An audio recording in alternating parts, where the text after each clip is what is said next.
Hi, this is Brett Premack, aka the Jazz Video Guy, and we're having a Google Hangout today with the artistic director of the DC Jazz Festival, Willard Jenkins. The 2015 edition of the festival concluded a couple weeks ago. Very successful event, and I wanted to get together with Willard for him to give us a recap of what happened and also some of his suggestions on how to produce a successful jazz festival. Good morning, or good afternoon, or good evening, Willard. Good afternoon, Brett. How are you? I am excellent, my friend. Good. First of all, let's just do a kind of a recap. This is not your typical jazz festival in that it's just not a venue and a series of concerts for a couple of days. This is a very well-produced festival in a number of different venues. So I'm going to talk about the different umbrellas for the events, ask Willard to talk about what worked, what didn't. Let's go with the Hamilton Live venue and what happened there. Well, the Hamilton Live is one of our core venues. The Hamilton Live is a room that is it's a fairly new room, and it's owned by a conglomerate, a restaurant conglomerate, local restaurant conglomerate known as Clyde's, and they own the place. And upstairs is a large, very large, full-scale restaurant, and then downstairs is the music room. And the music room is kind of a showcase room that has two bars, one bar on a balcony overlooking the stage. And the capacity is 500 plus, and so it's a large room, and it has excellent acoustics. And for our festival, we had several very interesting nights at the Hamilton Live. We kicked off the festival. In fact, the official opening evening of the festival was June 10th. Though I have to back up and say that we had a whole preview weekend the previous weekend, and we had actually kicked things off the evening prior at the Embassy of Japan, the ambassador's residence. We have a relationship with embassies, with many of the embassies here in the D.C. area, and I think that's one of the things that makes our event unique, is this relationship with the embassies. But anyway, back to the Hamilton. We kicked things off at the Hamilton on June 10th with John Schofield and the Uber Jam Band, and that was sold out. We also sold out the Bad Plus Joshua Redman. We sold out 2 nights of Snarky Puppy. And we also had Paquito de Rivera and the amazing Colombian harpist Edmar Castaneda opened for Paquito. That was one evening. And another evening was Jack DeJohnette's trio with Matthew Garrison, who's the son of Jimmy Garrison, the legendary bassist with John Coltrane Quartet, and Ravi Coltrane on the saxophone, the woodwinds. That was the Jack DeJohnette trio. They did 2 shows on Saturday, June 12th. And on Sunday, June 13th, Sunday, June 14th. That was Saturday, June 13th. On Sunday, June 14th, at the Hamilton, we had a show with the Charlie Hunter Trio. So the Hamilton is a very important venue and has been for a number of years for the DC Jazz Festival. Now, most of us are quite familiar with Jack DeJohnette as a drummer for many, many years, but did he play any piano at his concert? Yes, he did. Yes, he did. He played piano on both performances, and the trio is the kind of unit that enables him to do that very comfortably, because, of course, with a trio with woodwinds, bass, and drums, there's no chording instrument. So it enables Jack to move over to the piano quite easily. And he did a medley of pieces, including Lonely Woman, dedicated to Ornette Coleman, who had passed the week prior. And his Ornette Coleman dedication is a little medley that he did actually began on the piano. So Great. Let's move over to the second venue at the Yards. The Yards is another one of our very important. Well, they're all important. I shouldn't, and none more important than the other. But the Yards, the importance of the Yards is that we are a June festival, and the Yards gives us an outdoor weekend to work with. The Yards is a privately owned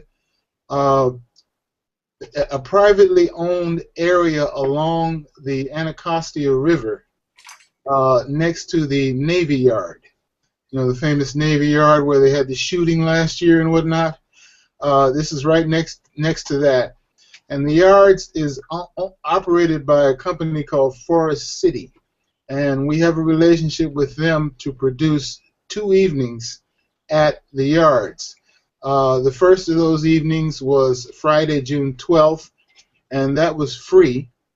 And that featured the Soul Rebels from New Orleans, a band called Cubano Groove from here in the D.C. area, and it opened with a woman who has been described as the Sarah Vaughan of D.C., Sharon Clark, a wonderful vocalist who does a lot of work in Europe and is highly revered here in our community. So that was Friday at the Yards. And then Saturday at the Yards, we had a big show that featured Esperanza Spalding and her new project, Common, and Femi Kuti, the son of Fela. So it was a real mixed bag, a very eclectic kind of day at the Yards on that Saturday. And No, the Yards is an outdoor facility, and the capacity is approximately 3,500. Okay, now Esperanza is doing something a little different with her show. I understand that she does a multimedia experience. Yeah, she's doing something a lot different. So much so that her look is even different.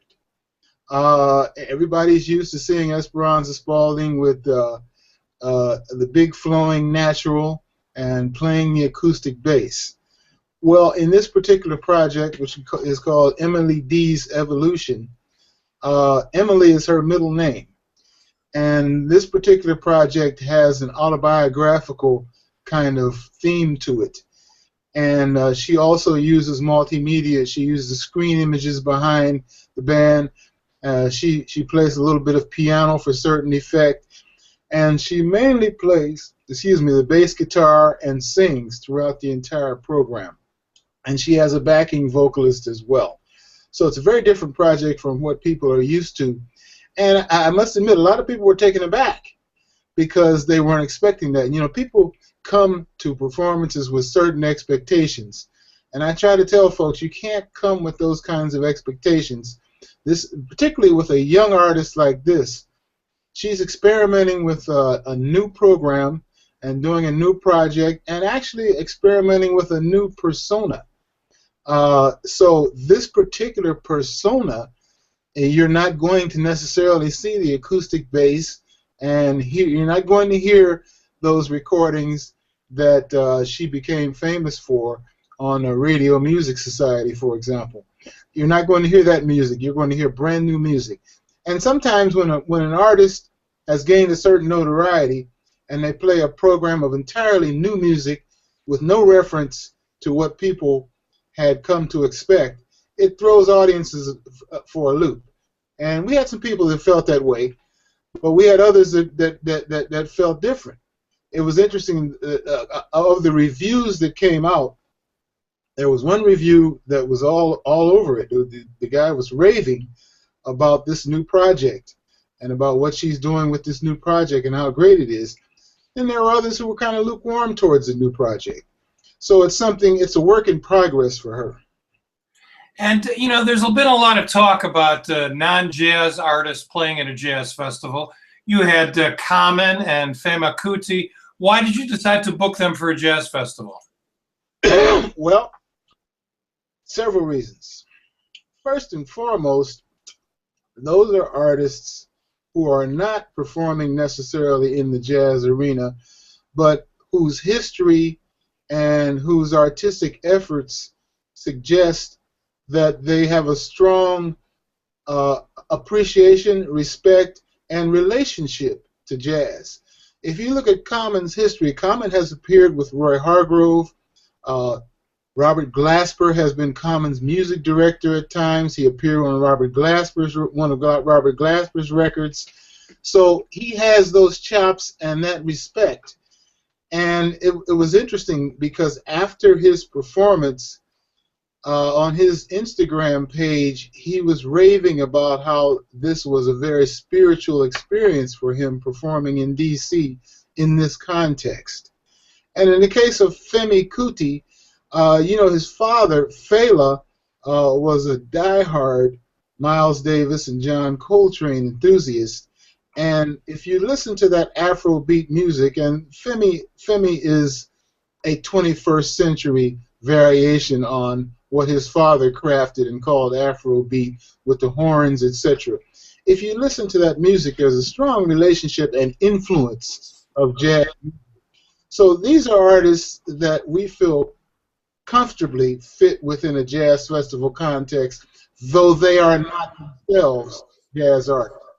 Willard, when you have artists like that on a festival, do you think they bring in their fans and possibly introduce them to jazz? Well, you know, that's the kind of osmosis effect that we hope happen. It doesn't always happen that way, but it does, we think, in the aggregate sense, introduce a new constituency to the jazz festival and to the habit of looking forward to the jazz festival and going to jazz festival events. Absolutely. Let's jump over to the Jazz Loft series. What was that? Well, the Jazz Loft series is important because the two young guys who primarily produced that series are in an organization called Capital Bop. Capital Bop is the producer of that series. And Capital Bop is run by a couple of young guys who are actually two of my WPFW radio colleagues. In fact, one of them's program follows mine on Wednesday nights. And they have created brought a really nice flavor to our community in terms of the audience that they reach. They reach an audience largely of millennials, and in terms of bringing uncompromising music to their presentations. So they are very important because for us, as far as our venue partners, what they bring represents a really strong aspect of, shall we say, the left side of the aisle.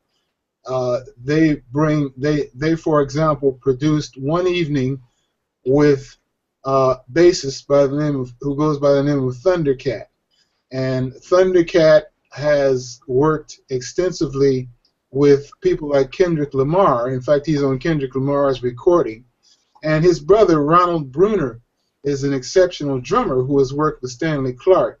And Thundercat, he's got these great chops, and he brings a certain element as far as the hip-hop aspect, etc., but with a real improvisational sensibility to what he brings. And they also presented an evening in celebration of the 50th anniversary of the AACM. And they presented a big project by saxophonist Ernest Kabir Dawkins of the AACM.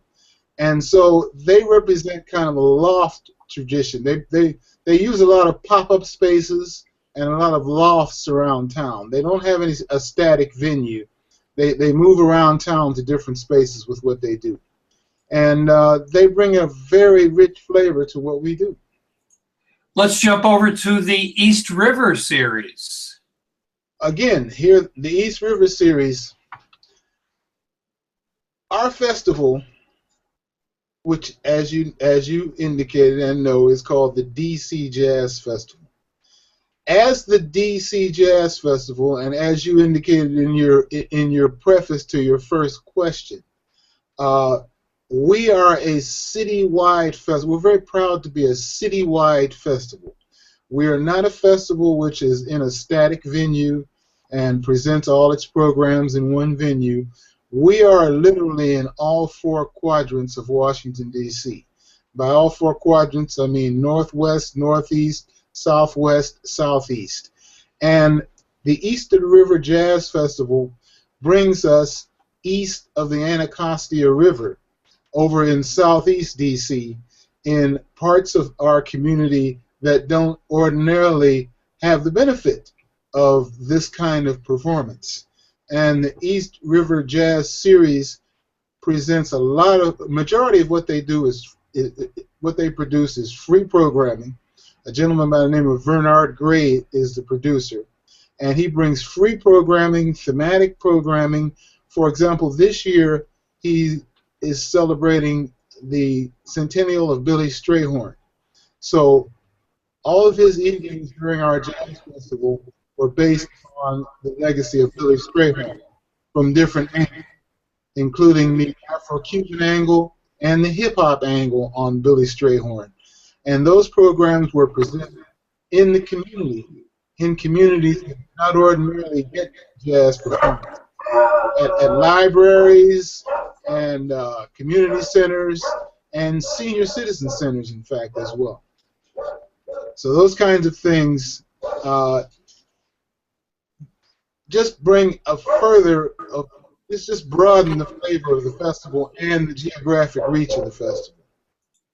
I didn't know you had a dog. Yeah, you did. Oh, yeah. It's been a while. That's right. I'm sorry. I got 2 dogs now. You have 2? What kind of dogs do you have? Tiffany's dog. Yeah. Good. Well, Dad is always good for babysitting, right? That's right. Let's jump over to the Discovery Series. This is, once again, an opportunity to discover new artists, right? Yes, it is. That's the Millennium Stage Discovery. That was our community center presentation. And that was 5 evenings presenting DC-based artists in what was basically their first performance at the Kennedy Center. And those were free programs. I emphasize that as part of our major free programming series. We do a lot of free programs. In fact, the majority of our programs are free. And that was one of those, that series was one of those opportunities to present newer and emerging artists. And, you know, I don't know if we need to cut, and so I can close this door. What do you want to do? Close the door, please. Okay.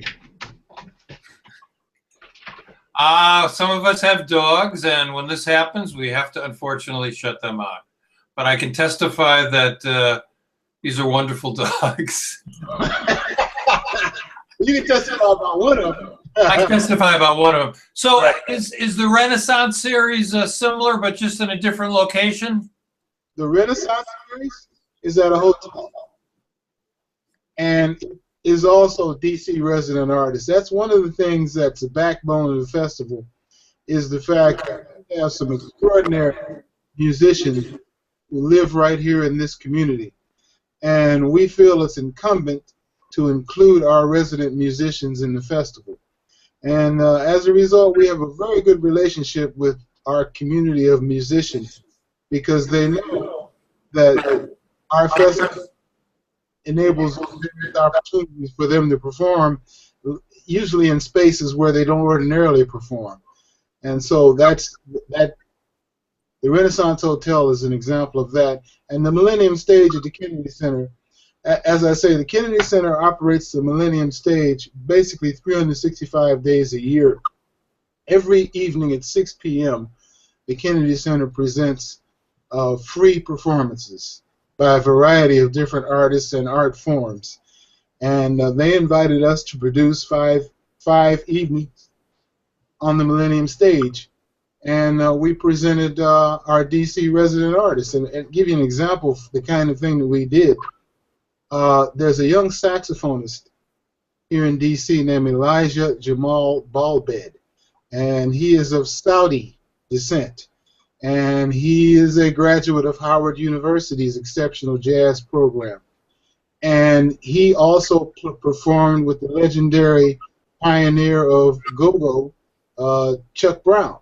And so he has put together a project that combines jazz and go-go.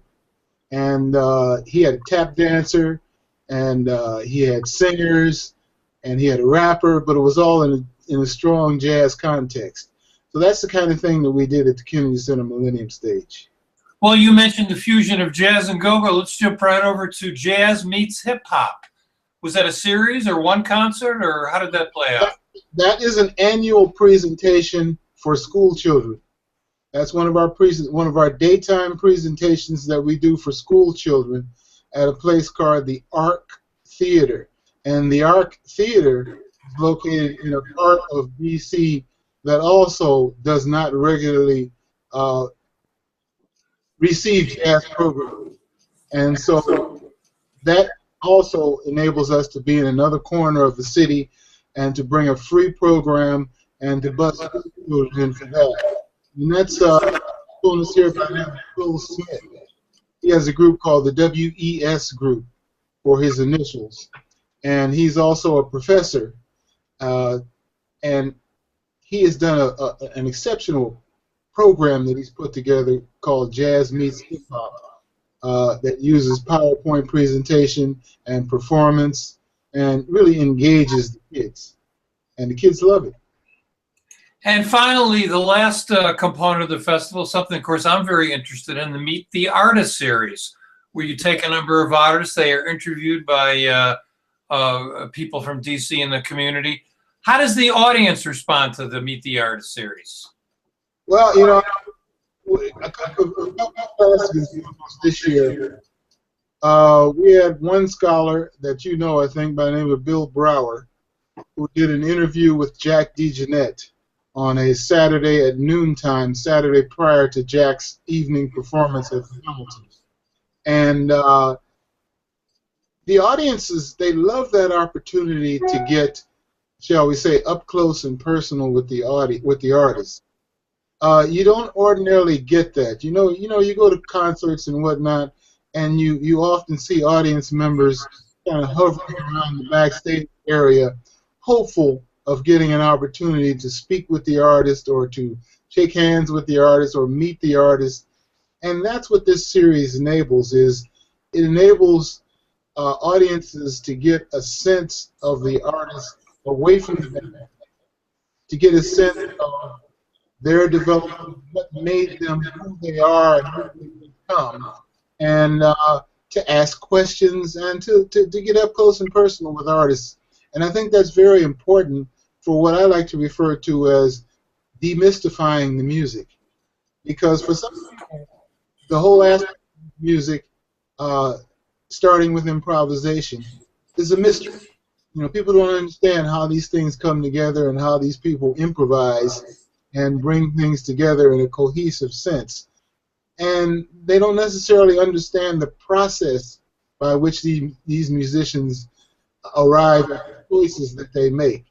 Well, having these kinds of interview sessions with Q&A opportunities from the audience helps the audience to better understand who these artists are and why they've made the choices that they have. Absolutely. I think it provides, puts a human face on the music. People find that they learn more about the person, they understand where the music comes from. And we also performed with another great drummer this year, and that was Billy Hart. Billy Hart is a Washington, D.C. native, and we did a one-on-one conversation with Billy Hart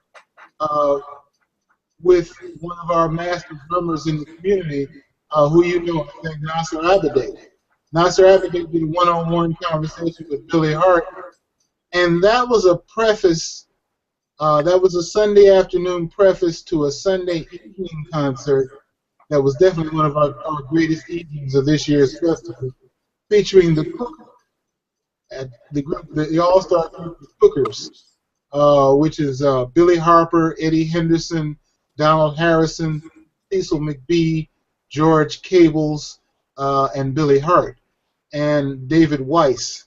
And they performed at one of our traditional festival venues and festival evenings at the historic synagogue at 6th and I Street in downtown D.C. And we presented Billy with our Lifetime Achievement Award that evening as well. And it was really interesting to see how tough it was to get that award. And so it was a beautiful thing. And the conversation with Nasser Abedeh was a good preface to that evening of music.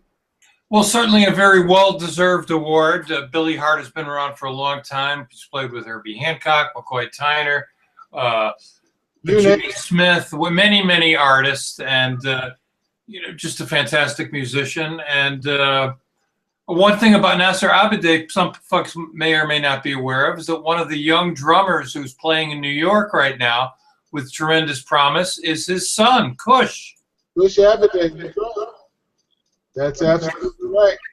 Well, one of our great prides and joys here in Washington is the young that continue to evolve from D.C., like Kush Abedeh, like Ben Hill, and others. Absolutely. Now, we've in this program here so far, Willard has described a very comprehensive festival in a number of venues all over the city, many free events. Well, there are many people out there who are trying to produce a successful jazz festival. What can you suggest to them from your experience? Well, the first thing I would say is that they should strive to represent the flavor of their community. In other words, don't take necessarily a cookie-cutter approach and say, well, I want to do this like Monterey does it, or I want to do this like someone else does it. Examine those other events. By all means, go to Monterey, go to Montreal, go to Newport, go to Chicago, go to Detroit, go to Seattle to the Earshot Jazz Festival, go to Albuquerque and Santa Fe to the New Mexico Jazz Festival, etc. Or go there vicariously by way of YouTube or whatever means you can, or go online and read their information on the web and get a sense of what makes for a successful event and what these people have done in their community. And then look at your community and look at the various assets in your community and do what you can to reflect the flavor of your own community and your own audience constituency. And they carefully examine the audience and audience buying patterns, audience attendance patterns across other art forms, not just whatever jazz comes to town. But I think it requires a lot of research and you know, just what other folks are doing and get a sense of what you want to bring to your community. What makes your community unique? What is it about your community that will support an event like this? To what extent will your community support it? How many days should it be? Should we start off with one day? Look at the various venues and just reflect your community resources, including your resident musicians, and make sure, I want to emphasize that, make sure to include your resident musicians in whatever you do. Because you never want, if you're producing a festival in your community, you never want people to confuse you with a carpetbagger. Absolutely, that's a good analogy. On a side note here, we'd like to send a shout out and a big thank you to Charlie Fishman, who started the DC Jazz Festival. I wouldn't be talking to you now if it wasn't for Charlie Fishman. Absolutely. Charlie Fishman made a lot of contributions to this music with Dizzy Gillespie and James Moody. And I wanted to ask you, Willard, that you just stepped in as the artistic director earlier this year. How will you take what you experienced and learned in this year's festival into 2016? Well, we have a very strong and active board of directors. which is comprised of people around the community who are various languages and relationships and whatnot. And so, they are a tremendous resource, but they're not a managing resource. They allow us to do our work, and I'm processing what just happened a couple of weeks ago here, but all along, as I've been going about assisting with building this year's festival, all along I've kept documenting with plans and ideas for future festivals. So there's never a shortage of ideas, and there's certainly, as you know, never a shortage of great artists to bring to your stage. So, this is a community that we have a wealth of jazz in this community, a wealth of jazz performance opportunities for the audience.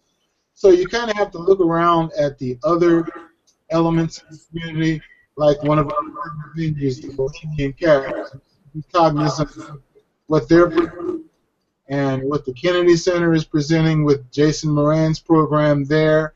And you have to look at various places around the community, Blues Alley, Twins Jazz, other places that do present jazz on occasion, Bethesda Blues and Jazz, and Clarice Smith Center at the University of Maryland, Strathmore Arts Center in Rockville. You have to look at all of those different venues and see what they are presenting and see what they're not presenting, what they've left on the table. As I say, there's no shortage of artists to present for our festival, but we do have to be aware of various schedules and various presentations of our fellow presenters in the community. Well, I think it's safe to say that jazz is certainly alive and well in D.C. I want to close out here. I know there's going to be some musicians watching this, and they're probably wondering, what is your criteria for booking someone onto the festival? Criteria for someone? Well, the first thing, obviously, is artistic quality, high artistic merit. That's the first thing. The second thing is a determination of what their visibility is in our community. If it's someone who has never been presented by anyone in our community, then either I have to look at opportunities to present them in a free, non-ticketed context, or have to refer them to some of our partner venues for opportunities throughout the year so that they can build up that visibility in our community. Because for artists who've never performed in our community, it's difficult to have their DVD performance be on the major festival in the community. There has to be some level of record and some level of audience visibility for what they do and for them as artists, for us to present them on our festival. Unless, like I said, we have subsidized opportunities to present them in a free context. But we're also a year-round presenter. One of our year-round elements is the Charlie Fishman Young Artist Series, and that is a series of presentations of young artists, the great majority of whom have never performed in this community, that we present at the embassy. And so we have a variety of different opportunities. It's just a matter of fitting artists into, or finding what is the best fit for a given artist, depending, of course, upon artistic quality. Great. Well, fascinating to hear about the festival. We're looking forward to the 2016 edition, when Willard will be running the whole show, so to speak. Really interested to see what you come up with next year. Any closing? I don't really know. Say again? We do have an executive director, and her name is Sunny Sumter. Okay, but you're the artistic director. Right. Any closing thoughts before we jump off here, Mr. Jenkins? No, just to say that this is work that I truly love and enjoy, and the opportunity to bring artists to our stages. That's why I do this work.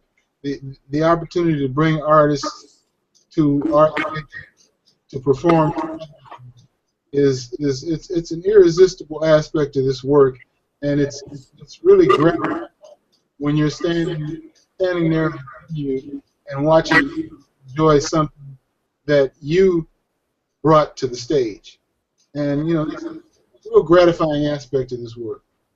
Well, they certainly have the right man for the job. For those of you who don't know Willard, he's been part of this music since he was a teenager, something he's loved, and he's been a writer, a producer, a broadcaster, and certainly a fantastic fit for the DC Jazz Festival artistic director.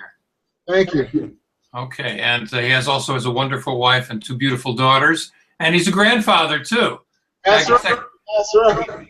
And a basketball fan, and he's also one of the tallest men in jazz. So thanks to Willard Jenkins, and look forward to the DC Jazz Festival 2016 edition. Thanks for tuning in.